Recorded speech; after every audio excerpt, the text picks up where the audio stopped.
အကြီးဆုံးဥပ္ပဖရာရဲ့ဒီမှာပဲရှိတယ်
အားလုံးပဲမင်္ဂလာပါပင်တရထွာပဲဘလော့မှာပြန်လည်ကြိုဆိုလိုက်ပါတယ်ဒီနေ့မှတ်တမ်းတွေရိုက်ကူးတင်ဆက်ပေးမယ်အကြောင်းအရာကတော့ရန်ကုန်တိုင်းဒေသကြီးတွန်တေးမြို့နယ်ဆန်းရွာမှာတည်ရှိတဲ့ရှေးဟောင်းသမိုင်းဝင်မောင်တီစီတီတော်မြတ်အကြောင်းကိုမှတ်တမ်းတင်ရိုက်ကူးတင်ဆက်ပေးမှာပဲဖြစ်ပါတယ်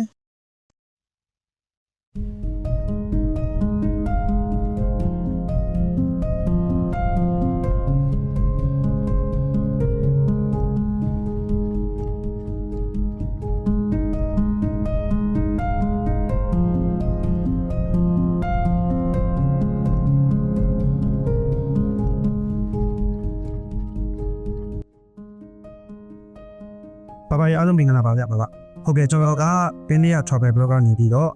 ဒီဖရာကြီးနဲ့ပတ်သက်ပြီးတော့ရှေးဟောင်းသမိုင်းဝင်ဖရာဖြစ်တဲ့အတွက်ကြောင့်မို့မှတ်တမ်းနဲ့လာပြီးတော့ဂျက်ကူပေးခြင်းပဲဖြစ်ပါတယ်ဘာဒါကြောင့်မို့ရှေးဟောင်းသမိုင်းဝင်စီတီကြီးဖြစ်တဲ့အတွက်ကြောင့်မို့ဘာအနေနဲ့လည်းပဲဖရာကြီးနဲ့ပတ်သက်တဲ့ရှေးဟောင်းသမိုင်းထောက်ထားတွေကိုဘာအနေပြီးတော့ကြည့်ရှုသူတွေပြန်လည်သိရှိအောင်ပြသပေးပုံပါရဲ့ကျွန်တော်ကတော့ဥစိန်နိုင်ဖြစ်ပါတယ်လက်ရှိကတော့ဘဝကဥဒ္ဒတောင်းယူထားပါတယ်ဥက္ကဋ္ဌတာဝန်ကယူရတော့နှိမ့်ရှိခဲ့ပြီပေါ့နော်ဟုတ်ကဲ့ပါဒီမှာကျွန်တော်တို့မှတ်တမ်းမှတ်ရတဲ့ဒါကပြောရမှာဖြစ်ပါတယ်ဟုတ်ကဲ့ပါဒီစရီးကကျွန်တော်တို့နိုင်ငံတော်ကိုရှေ့ဟောင်းသမိုင်းဝင်ပြတ်တတ်မှတ်တဲ့စရီးဖြစ်ပါတယ်ဒီလိုတတ်မှတ်တဲ့နေရာမှာအဆင့်ရသမိုင်းဝင်တော့မကပါဘူးရှေးဟောင်းသမိုင်းဝင်ဖြစ်ပါတယ်ဟုတ်ကဲ့ပါဘာဖြစ်လို့လဲဆိုရင်ကျွန်တော်တို့မြန်မာနိုင်ငံမှာဒီဂုဏ်နဲ့တည်ထားတဲ့ကဆူဒီလိုစီဒီတဲ့ဖြစ်ပါတယ်နောက်တစ်ခုကမြန်မာနိုင်ငံမှာပကံခေတ်ကစားပြီးတော့ဒီဗုဒ္ဓဘာသာစတင်ကံပွားတဲ့စီဒီတော့เป็นနဲ့တဆူလည်းဖြစ်နောက်တစ်ခုကဒီရီရဲ့ဖြစ်ပေါ်ပုံကခုနှစ်ကတော့1950ခုနှစ်ခရစ်တက်ကမြန်မာသက်ကက912ခုနှစ်ဟုတ်ကဲ့ပါဖြစ်ပါတယ်ဟုတ်ကဲ့ပါဒါလည်းကျွန်တော်တို့ထထသမိုင်းသူတည်တည်များသမိုင်းဆရာကြီးများကအားလုံးတည်တည်ရတဲ့ဒါချမှတ်ဆုံးဖြတ်ခဲ့တဲ့ခုနှစ်တည်းဖြစ်ပါတယ်နော်ဒါမင်းကြီးက1944မှာနန်းတဲ့အပြီးသာနာဖြစ်နေတယ်အဲ့မှာရှင်အရန်ဘော်ရီကျော်လာပြီးတော့ဘုရားဘာသာရဲ့အကြောင်းကိုဟောပြောတဲ့အခါမှာဒါစေရနာတရားပေါ်ပေါက်ပြီးတော့ဒီဘုရားနဲ့ပတ်သက်တဲ့ဒီကစားပြီးဒါ လူရှိတယ်အဲ့ဒီအချိန်မှာတထုံကိုဒီကသုံးပုံကတထုံမှာရှိတယ်တထုံကိုကြွချပြီးတော့ဒီကသုံးပုံပြင်နေတယ်ဆိုတော့နော်ဒီနေရာမှာဆိုသူ့ရဲ့ပေါ်တဲ့နှစ်က1046ခုနှစ်ပဲတုံးဝန်းရံပြီးတော့နေခဲ့ရတာက2နှစ်ကြာပဲ1048ခုနှစ်မှာဒီကသုံးပုံကိုပြင်လို့ရတယ်ပါ အော်ဟုတ်ကဲ့ တော့ဒီကိုကုန်းတော်ရောက်လာပါရဲ့ဒီကုန်းတော်ဘာလို့ပြန်ရောက်ရလဲဆိုတော့ဒီတထုံကိုချစ်တဲ့အခါတော့ကပကံကနေဆုံးလာပြီးတော့ဒီကုန်းတော်ဟာရေပြင်းရဲ့အဆုပ်ဖြစ်နေတယ်အခုကမှဆိုလို့ရှိရင်ရေတွေကောင်းနေတဲ့တက်တော့ဒီမှာယာယီ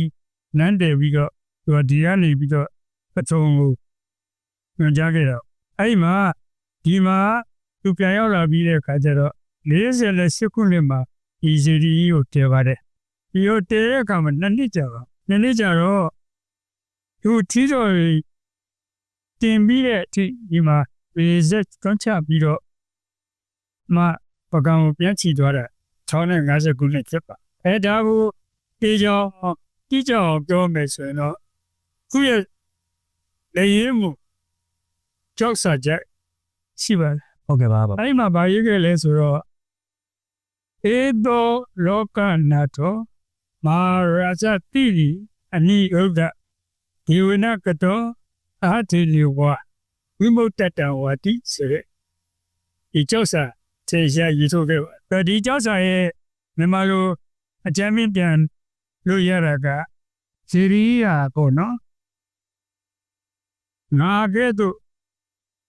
ဘုံတို့ကိုအာနုဘောပြည့်တယ်လို့နဲ့ပြည့်စုံတော်မူသောမာရီ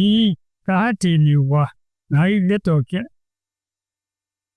ဒီလိုမူခဲ့ဆိုတဲ့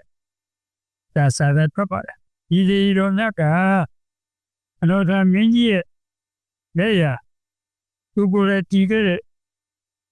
ဇီရီဖြစ်တယ်ဆိုတာကိုထင်ရှားပါတယ်ဒါသမိုင်းထောက်ထားရကျောက်စာဒီဒါအကက်ဖြစ်ပါတယ်ကျောက်စာအခိုင်မှာရှိတဲ့အတွက်လေကျွန်တော်တို့ကဒီကနေ့ဖြစ်မှာဒီကျောက်စာရဲ့ကျွန်တော်တို့ကိုယ်နိုင်ဖြစ်ပါတယ်ဒီရုပ်တဲ့ကရည်ရက်နှမျိုးရှိပါတယ်တစ်ကတော့အာသာတာရဏိဆိုင်ရာအချက်ပါပါတယ်သူ့ရဲ့ကျောက်စာမှာဝိမုတ္တတံဝတိဆိုတာကဣရိတာကိုကာမောကိုဝိပါကဝတ္တိဟုသောဝတ္တမမကဲလို့နိဗ္ဗာန်သို့မျက်မှောက်ပြုရပါစေစေအကျိုးငါအာတရီဝါငါ၏လက်တော်ကြီးတီတော်မူ၏ဆိုတဲ့အပိုင်ရထင်ရှားတာဟုတ်ကဲ့ပါဒါကဤစီရီကိုသူ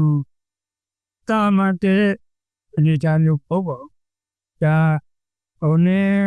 ဝတ္တမမကင်းလို့ပြီးတော့ဂုဏဘာရဲ့မြင့်စိုးနိဗ္ဗာန်သို့မျက်မှောက်ပြုရပါစေခြင်းအကျိုးငါဆိုပြီးရေးခဲ့ပါတယ်နောက်တစ်ချက်ကဒီနေရာတွေကဟောတော့ဥဒ္ဒဘေကိုမင်းရဲ့ပိုင်ဖြစ်ပါတယ်အဲ့မှာမောင်မြန်မာချစ်ကြည်ကိုတက်စေခြင်းကျိုးငါလေနောက်တစ်ချက်ရပါပါတယ်ဟုတ်ကဲ့ပါနောက်သမိုင်းမှတ်တမ်းရလဲတော်တော်ကြီးမားပြီးတော့ပြောမယ်ဆိုရင်တော့မြန်မာနိုင်ငံမှာဗုဒ္ဓဘာသာပြန်လည်ထွန်းကားတဲ့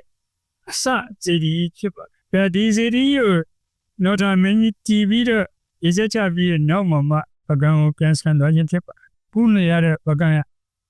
တမိုင်းဝင်နေတီးကိုပြရမှာဖြစ်ပါတယ်သူတရားကဒီနေရာမှာညနောနပရိနခွန်လမဒီက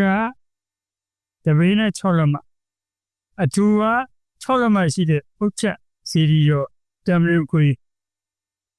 ပုံတော်ရအများကြီးဒီမှာတွေ့ရခြင်းထူးခြားတဲ့အချက်ဖြစ်ပါသမိုင်းဝင်နေတီကိုကျွန်တော်တို့စုစည်းပြီးတော့အခုတော့ပြတိုက်လို့ခေါ်တဲ့ဆောက်ဦးလေးတစ်ခုမှာပဲဟုတ်ကဲ့ပါကျွန်တော်တို့ထိန်းသိမ်းဆောက်နိုင်တဲ့နေထိုင်ရှိပါတယ်ဒီရက်ကတော့ပါရှိလဲဆိုတော့ဒါရိုဒီလိုရှုပ်ဝေပြီးတော့စုပေါင်းတင်းစီတဲ့အနေတို့မဖြစ်စေဘဲနဲ့ဒီနေရာမှာထွင်းပြီးတော့ ဆူချင်းပူဇော်နိုင်တဲ့နေချာမျိုးကိုမျှော်လင့်ပါတယ် ဟုတ်ကဲ့ပါဒါဆိုတော့ပြတိုက်ကိုပြန်ပြီးတော့အစစ်မြင့်ပြီးတော့ပြန်လဲတိဆောက်ရှင်တဲ့သဘောပေါ့နော်ဘာ ဟုတ်ပါတယ်ဆန္ဒရှိပါတယ်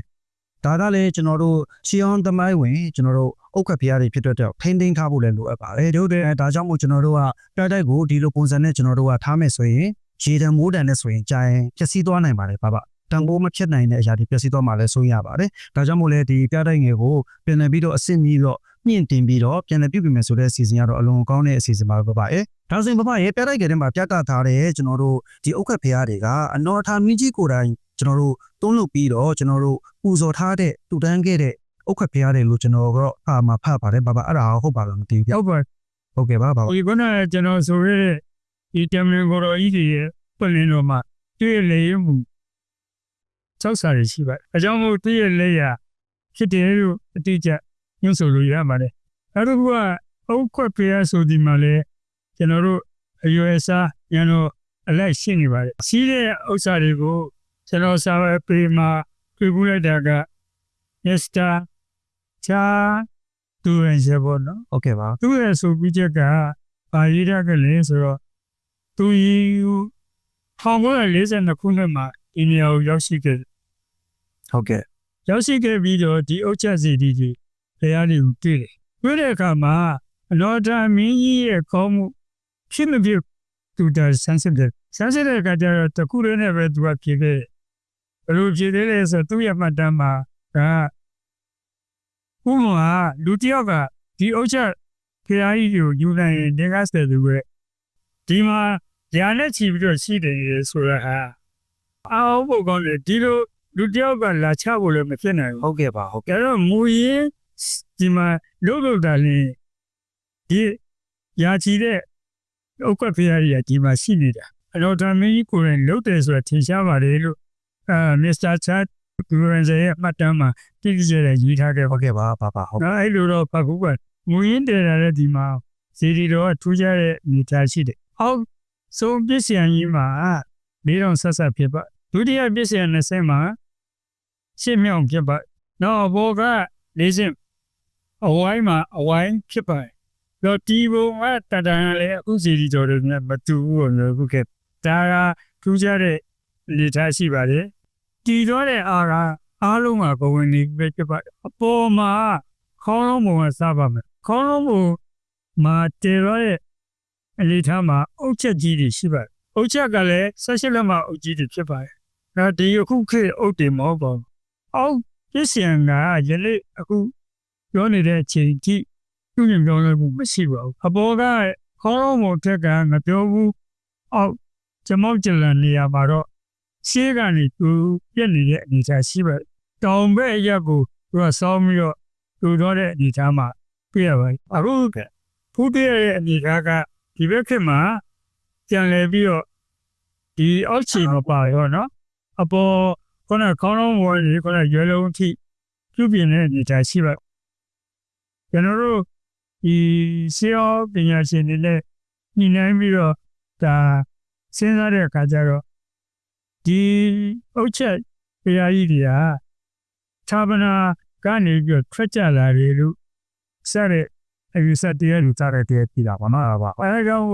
ဘေးမှာပူဇော်တာကိုကျွန်တော်တို့သာဗနာတင်ပူဇော်တာကိုနှစ်ခုဖြစ်ပါတယ်ဟုတ်ကဲ့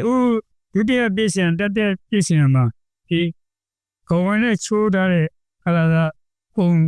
တရံကြောင့်နေအခုတော့ဒါဒီချာတွေ့တဲ့ diverse တရားဥပဒေတော့ရှိပါတယ်ကျွန်တော်ပြတဲ့ကျမ်းမှာသိစေထားပါတယ်အဲ့ဒါကိုကျွန်တော်တို့အခုမျက်မြင်လေးလာချက်ရပညာရှင်တွေရဲ့ဆိုရဒါကပြည့်မြင်မဟုတ်ဘူးတဲကြောက်လို့ဒါသူပြောပါတယ် ဟုတ်ကဲ့ပါ နောက်ကျွန်တော်တို့လည်းကြည့်ကြပါတယ်နောက်တစ်ခုကတကယ်ပုံစံတစ်ခုလည်းရှိပါတယ်အဲ့ဒါတွေကပြည့်မြင်လို့မဟုတ်ဘူး ဟုတ်ကဲ့ တဲကြောက်နဲ့တဲခဲ့တဲ့သူ့လုပ်ခဲ့တဲ့ဒါပကံလဲရစစ်ဘေးကပန်းနေပါဒါပကံလဲရပါလို့ကျွန်တော်ထေရှားတွေ့နေမှာဖြစ်ပါတယ်ဒီလိုအောင်ကကျွန်တော်တို့ခုနကပြောတယ်ကျွန်တော်တို့မပြောဘူးအောက်ခြေထိပြပြခဲ့တယ်ကဲနောက်လူတွေကနောက်လူတွေဆိုတာအခုဆိုတော့မှနေပေါင်း90ခန်းရှိနေပါဟုတ်ကဲ့နော်သူဒါတတ်နိုင်တဲ့စူးစောပြီးတော့ပေါ့ ဟုတ်ကဲ့ပါ သူတို့ဒါကိုမပြောဘူးအဖြစ်ပြန်နေပြီးတော့ပြင်ဆင်ခဲ့ပြီးတဲ့နောက်မြန်မာပြည်က1328ခုနှစ်ဒီကြီးတော်ကိုပြင်လူခဲ့ပါ2008နာဂစ်တိုက်ခတ်တဲ့အချိန်မှာကြီးတော်ဟာဟိုဘက်မြောက်ဘက်ကိုဆောင်းပြီးတော့သွားတဲ့အတွက်ဒီကြီးတော်ကိုလဲလိုက်ခြင်းဖြစ်ပါဖြစ်စေခြင်းနဲ့ဆန္ဒတစ်ခုရှိပါဟုတ်ကဲ့အဲ့ဒါကဘာလဲဆိုတော့ခါကြတော့ဒီအဖို့ဖြတ်မရတဲ့ဒီတော်မြတ်ဖြစ်တဲ့အတွက်ကြောင့်လူများဖူးနိုင်မှုဖူးမြင်နိုင်မှုသိရှိနိုင်မှုနော်ကျွန်တော်တို့လိုရမယ်လို့ပြောလဲနေပါလေနော်ပြောလဲမိတဲ့အခါကျတော့အခုဒေတာရလေကျွန်တော်ဒလာနေကူတယ်ကင်မရာတို့ ဟုတ်ကဲ့ ပြောရင်ဘယ်ဘက်ချိုးလိုက်လို့ခုနဘာလို့တော့ကြရင်ဒီစီဒီကိုရောက်မှာအဲ့ကတ်တရလမ်းပေးမှာပဲဒီကြည့်တဲ့အတွက်ကြောင့်တွား လာရေးလဲရှင်ပြပါတယ်လို့ပါလူပါတယ်ကြဟုတ်ကဲ့ အားစက်ကကျွန်တော်တို့မှာစာကျွန်တော်တဘောစာချုပ်ရှိပါတယ်အကြောင်းကြီးလေမောင်းတီးဝေအကြောင်းကိုပြုမောင်းကိုထုတော့ဒီညကြီးရွှေမောင်းတီးကပေါင်းချီကဲမပြေဝင်မှနီမောင်းတီးဒီရောဆိုရစာချုပ်ရှိပါတယ်ဟုတ်ကျွန်တော်တို့ထိန်းသိမ်းဆောင်ဆောင်ကြတဲ့ဒီအပိုင်းဝယ်အတန်းအရာရှိတဲ့ဝတ္ထုပစ္စည်းတွေကိုမပြတ်မရှိအောင်မယုံရင်အောင်ပေါ့နော်အဲ့ဒါကျွန်တော်တို့စနစ်တရနဲ့စောင့်ရှောက်သိသိချနိုင်မယ်ဆိုတော့ဒီရဲ့တန်ဖိုးမပြတ်နိုင်တဲ့ဝတ္ထုပစ္စည်းတွေကကျွန်တော်တို့အားလုံးလူတွေဖူးတွေ့ရပြီးတော့တစ်ရှိကိုင်နေတော့မယ်လို့ကျွန်တော်ယူဆပါတယ်ကျွန်တော်တို့ဒီလက်ရှိအနေထားအရရှင်းအောင်သူတေတနာနဲ့စာကြည့်တဲ့ဦးစီးဌာနကနေပြီးတော့လုံလောက်တဲ့ရမုံငွေကျွန်တော်တို့ချပေးနိုင်မှုမရှိဘူး။ဒီသေးတဲ့အခါကျတော့ဒီကျွန်တော်တို့ အလှငွေနဲ့ပဲကျွန်တော်တို့ကဒီပြတိုက်ငယ်လေးကိုပြန်လည်ပြီးတော့အစိမ့်မြင်ရဖို့ပဲရှိတာပါပါ အဲ့ဒါလေးကိုလည်းရှိတဲ့အတွက်ကြောင့်စေနာချင်းဒီလူများနော်ဒီကြအဲ့ဒါဒိဋ္ဌံပါရမီရှိတဲ့ပုဂ္ဂိုလ်များ ဘာရောက်ပြီးအော် အော်ရောက်ပြီးတော့သူလည်းပါတယ် တောင်းလေး တော့ဒီတရားခိတ်ခေါ်တော့ကအနေနဲ့ဒီအနေနဲ့ဒါဒုဆိုပေးတာကအမ်တန်ကျေးဇူးကြီးပါတယ်ဒီလိုလုပ်ပေးခြင်းအပြင်မှာဒါကြည့်စုများသိနေမှာ တော့နေလည်းအများကြီးကျေးဇူးတင်ပါတယ်ပါပါ။ဘာကြောင့်လဲဆိုတော့ဒီရှင်းအောင်တမိုင်းဝင်စတီတော်စုဖြစ်တဲ့မောင်လေးစီယူပတ်သက်တဲ့အကြောင်းအရာတမိုင်းနေတဲ့အပြင်ပါပါရဲ့ကျွန်တော်တို့တောင်ဝန်ထမ်းဆောင်နေတဲ့လုပ်ငန်းစဉ်တွေကိုပါရှင်းပြပေးတဲ့အတွက်ကြောင့်မို့ကျွန်တော်ရဲ့ဘလော့အနေနဲ့လည်းဘာကောအများကြီးကျေးဇူးတင်ပါတယ်လို့ဒီညနေပြီးပြောချင်ပါတယ်ပါ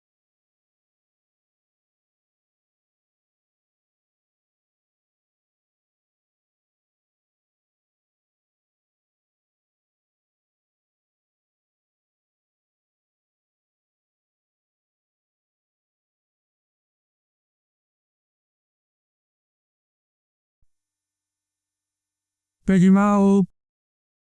ထောက်ရစီမရစီတော့ဒီကြီးအောင်တော့ ဟုတ်ကဲ့ ကြည့်ပါဦး ဒါရီနော်တမိုးတော်တော်မဖြစ်နိုင်တဲ့ຢာတွေတော့ပါပါရနော်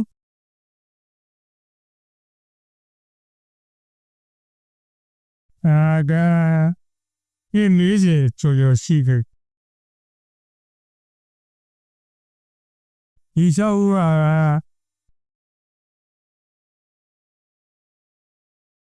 ချီအောင်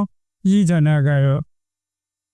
လူခွေးမှုမင်းနဲ့ ဟုတ်ကဲ့ ကျွန်တော်တို့20ဆာကောက်ခွဲရတယ်ဆောက်ကြတယ်ဆောက်ကြပါ ဟုတ်ကဲ့ပါ ဟို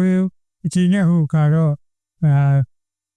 င်းနေနေပေါ့လေဖြစ်တော့ဗောနော် အော်ဟုတ်ကဲ့ပါ ပထမဆုံးဒီမှာကဟိုတေခဲ့တဲ့လုံးခဲ့တဲ့အုတ်ချက်က USA မျိုးမျိုးရှိဟိုမှာဆက်ရှိလက်မကနေကဲလက်မရှင်းလက်မဒီအုတ်ပါအမျိုးမျိုးပေါ့နော်ဟိုတော့မှဖုတ်ဆိုပြီးတော့ဒီသုံးမဲ့တဲ့အုတ်တွေဟာဒီမှာ USA မျိုးမျိုးဆက်ဆောက်လာပါတယ်အဲ့ဒါကလေအခုဆိုရင်နှစ်ထောင်ပြည့်ကြလေးကြီးတောင်ဒီအုတ်တွေဆေးရင်းတော့ မရှိသေးဘူးပေါ့နော်နှစ်ပေါင်းတော်တော်ကြာ အခုဟုတ်ကဲ့ဆိုရင်ရှင်လိုက်အနေနဲ့ဘယ်ထားရမှာပါရောတော့ဒီပညာကတမျိုးပဲပညာဟိုရင်းနေလူကြီးစောင်းဟိုတောက်ပေါ့နော်ဒီသူကလှိုင်းနေတိဆောက်တဲ့နေရာမှာသူကထည့်တော့တဲ့အုံမျိုးစားဟောနောက်တစ်ခုကဒီ ရေးကကြည့်တဲ့အခါကျတော့ဒီမှာဘာကြီးတွေ့လဲဆိုတော့ဝင်နေမှာ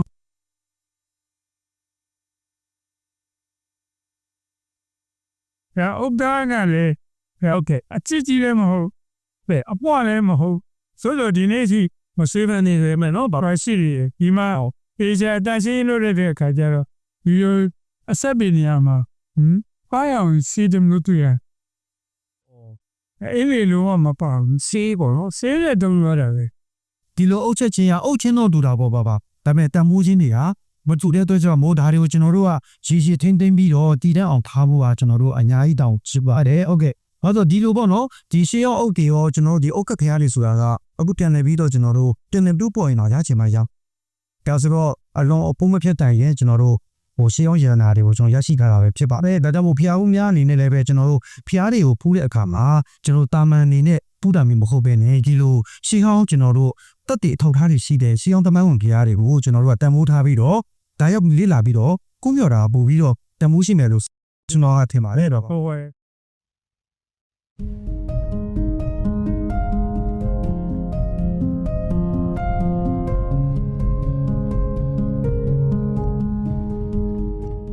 ကဝင်ဆိုတဲ့ဝဟာရကမွန်စကလုံးတောင်ဝန်ကနေဆင်းသက်လာတာပဲဖြစ်ပါတယ်။အဘိဓမ္မာတော့ပန်နဲ့အလူမီနီယမ်တက်ကျဲဝါတဲ့မြေစည်းတွေဟာလေထုတဲကအောက်ဆီဂျင်နဲ့ပေါင်းစပ်ပြီးအောက်ဆိုက်တက်တွေအဖြစ်ပြောင်းလဲပြီးမာကျိုးတဲ့ကဝင်ကြောက်တွေဖြစ်ပေါ်လာခြင်းလို့ခွင့်ဆိုထားပါတယ်။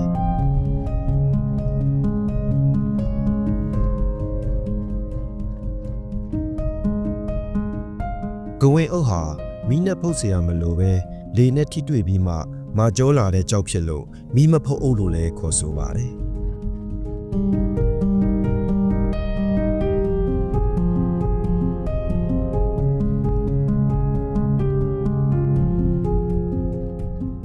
ဒါကြောင့်မို့ရှေးဟောင်းသုတေသနပညာရှင်တွေကဒီစီဒီဟာအောက်မြန်မာနိုင်ငံရဲ့ကဝင်ချင်းချင်းမှုရဲ့အစလို့သတ်မှတ်ပြီးအလွန်စိတ်ဝင်စားခဲ့ကြတယ်လို့သိရှိခဲ့ရပါတယ်။မောင်ဒီစီတီမှာအသုံးပြုထားတဲ့အုတ်ချက်တွေကအလျား18လက်မှအနံ6လက်မှတူ4လက်မှအရွယ်အစားရှိတယ်လို့တချို့ကအလျား16လက်မှ9လက်မှထူတဲ့ကဝင်များလည်းပဲဖြစ်ပါတယ်။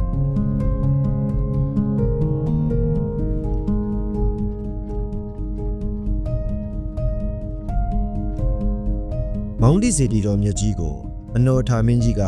မြန်မာတက္ကရာ412ခုနှစ်ခရစ်တက္ကရာ1050ခုနှစ်မှာတည်ထားခဲ့တယ်လို့ကြောက်စာတွေအရာသိရှိခဲ့ရပါတယ်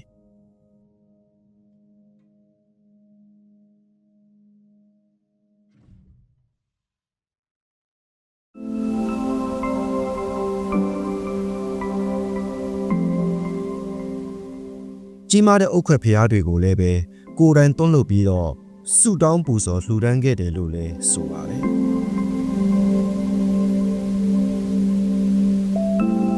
စီဒီတော်ရဲ့စတူယန်ပေါ်အောက်ပနတ်တော်ရှစ်မြောက်ပြည့်စရာ20နဲ့အဝိုင်းပုံပြည့်စရာ4စင်းတို့ကတော့ရှေးဟောင်းမူလအတိုင်းကျန်ရှိနေပါသေးတယ်ရှေးဟောင်းသုတေသနဌာနနဲ့အမျိုးသားပြတဲ့ဦးစီးဌာနမှာ2008ခုနှစ်ဇူလိုင်လ4ရက်ဒေးမြင့်ဆောင်2008မှာတော့မြမယဉ်ကျေးမှုအမွေအနှစ်ဆောင်အဖြစ်မောင်ဒီစီဒီတော်မြတ်ကိုသတ်မှတ်ထားခဲ့ပါတယ်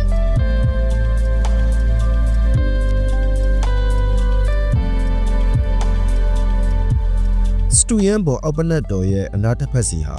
143ပေစီရှည်လျားပြီးဇီဒီပနတ်ရဲ့1400တနေရာစီမှာအရန်ဇီဒီငတ်တဆူစီတည်ရှိပါတယ်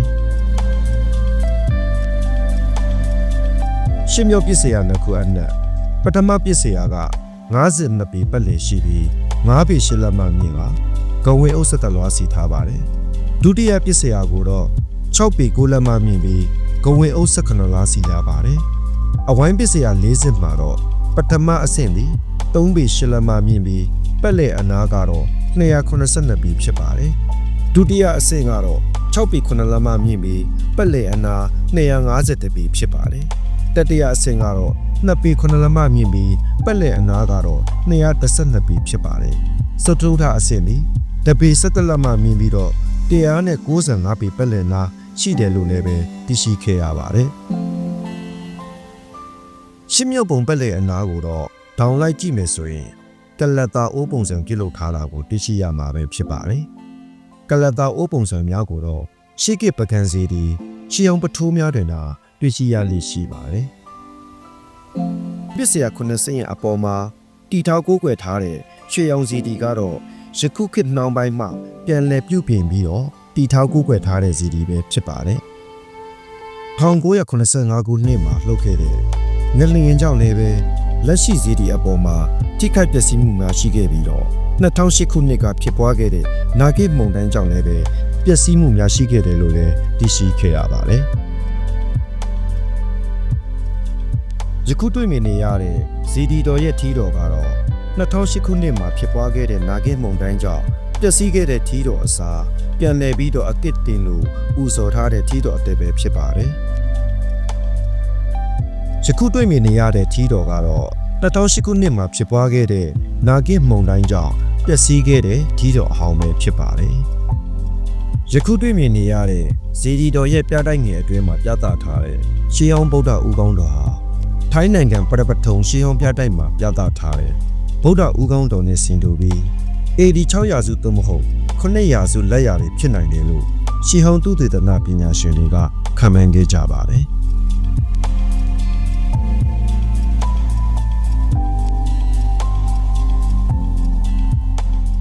ဇီဒီတော်ရဲ့ပြတိုက်ငယ်အတွင်းမှာတော့မြေမီးဖို့အုတ်ကွက်ဖျား162ခုရှိတယ်လို့သိရှိခဲ့ရပါတယ်။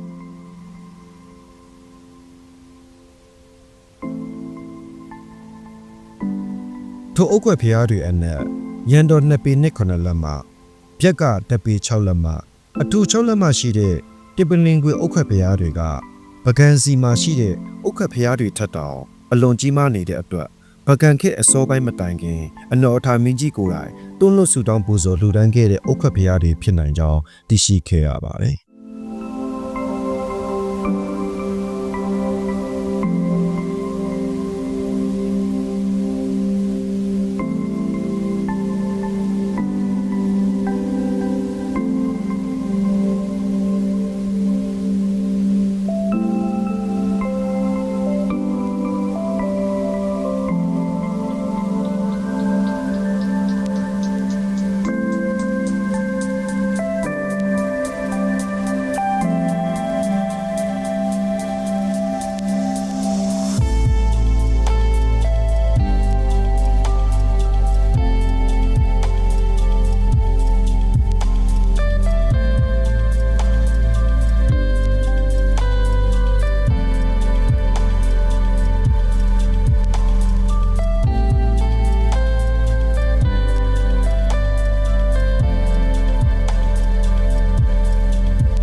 ယခုတွေ့မြင်နေရတဲ့အင်ပင်လင်ခွေအုတ်ခွက်ဖျားတွေစီမှာအနော်အထာမင်းကြီးရဲ့ပါဠိလိုရေးထားတဲ့စုတောင်းစာတွေရှိကြောင်းမပြတ်မစည်းကြံနေတဲ့အုတ်ခွက်ဖျားကိုတော့ရှေးဟောင်းသုတေသနနဲ့အမျိုးသားပြတိုက်ဦးစီးဌာနမှထိန်းသိမ်းပြသထားကြောင်းသိရှိခဲ့ရပါတယ်။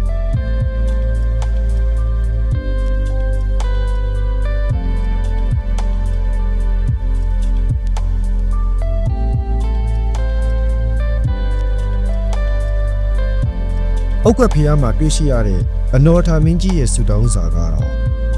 ဧသောလောကနာထော မဟာရာဇတီရိအနိရုကဒေဝေနကတောသဟတိနေဝဝိမုတ်တတံဝါတိလို့ဆိုတဲ့ပါဏိပါဒဖြင့်ခြေသားဆုတောင်းလှူဒန်းခဲ့ပါတယ်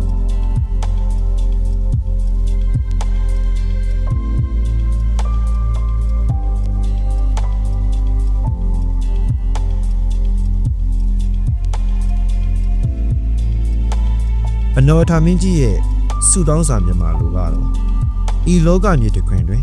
ကြီးမြတ်သောကျက်တည်နေပြည့်စုံပြီးပြည်သူတို့မဆန့်ကျင်သောအနိရုဒ္ဓအမိတွင်ခေါ်အနောထာမင်းကြီးငါသည်ဝိမုတ်တတံကိလေသာဝဘဝဝကာမဝတ္တိဟုသောဝတ်သုံးပါးမှကင်းလို့၍နိဗ္ဗာန်သို့မျက်မှောက်ပြုရခြင်းအကျိုးငါဤလက်တော်ဖြင့်တည်တော်မူ၏လို့အဓိပ္ပာယ်ရပါတယ်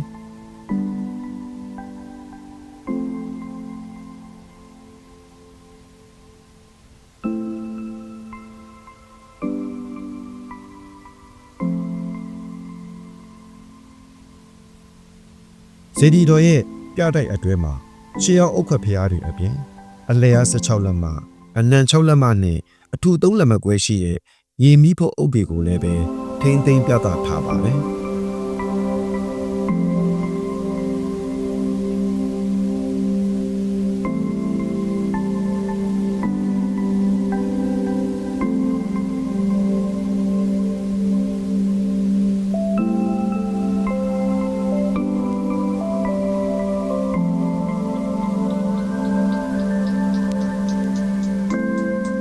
ယခုတွေ့မြင်နေရတဲ့ရှေးအောင်ဗုဒ္ဓဦးခေါင်းတော်ဟာ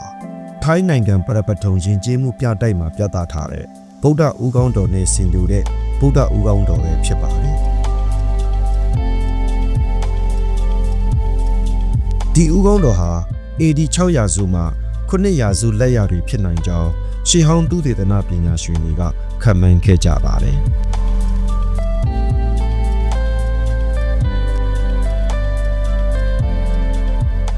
အခုလိုတန်ဖိုးမဖြတ်နိုင်တဲ့ရှေးအောင်အုတ်ခွက်ဖျားတွေနဲ့ဗုဒ္ဓဦးခေါင်းတော်ကိုရေရှည်တည်တဲ့အောင်ခင်းသိမ်းဆောက်ရှောက်ဖို့နဲ့လာရောက်ဖူးမြော်လေ့လာကြမယ်နိုင်ငံခြားသားခီးသွားတွေပြည်တွင်းခီးသွားများအနိကလေ့လာနိုင်ဖို့ပြတိုက်ငယ်ကိုအစိမ့်မြစ်တိဆောက်ဖို့ရည်ရွယ်ချက်ရှိတယ်လို့သိရှိခဲ့ရပါတယ်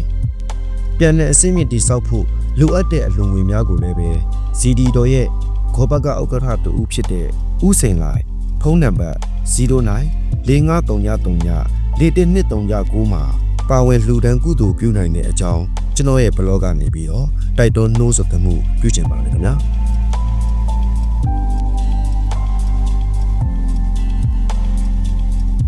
ဒီအဆောက်အဦကတော့ဇေဒီတော်ရဲ့အောင်မြင်နေရာဖြစ်ပြီးအဋ္ဌံပြုစုတောင်းပြတဲ့နေရာလို့လည်းသိရှိခဲ့ရပါတယ်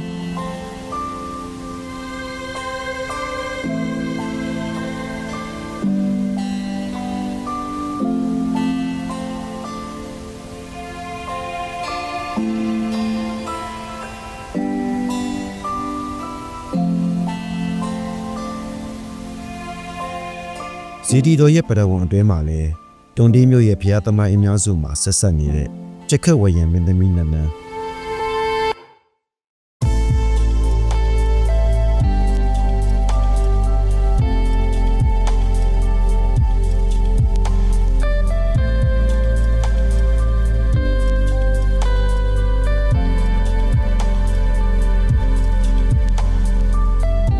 အမတော်များနန်းတွေရဲ့နန်းနန်း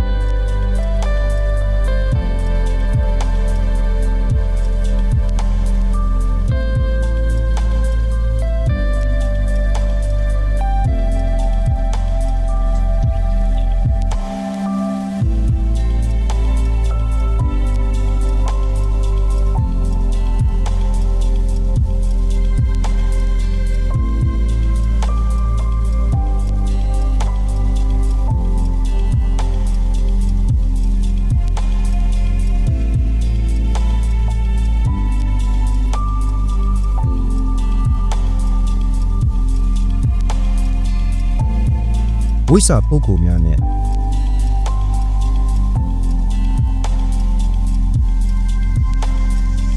ခလေးပိုင်နဲ့အစရှိတဲ့လေ့လာစရာအစာအုပ်ငယ်တွေကိုလည်းပဲလေ့လာကြည့်ရှုနိုင်မှာလည်းပဲဖြစ်ပါတယ်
စီဒီတော်ကြီးရဲ့အတွင်းမှာပဋိစိတ်တရားထိုင်ကုသိုလ်ရှင်နိုင်မဲ့အေဂျင့်စိတ်ငြိမ်သာရတဲ့စီဒီငယ်နေရာလေးတွေလည်းပဲရှိပါတယ်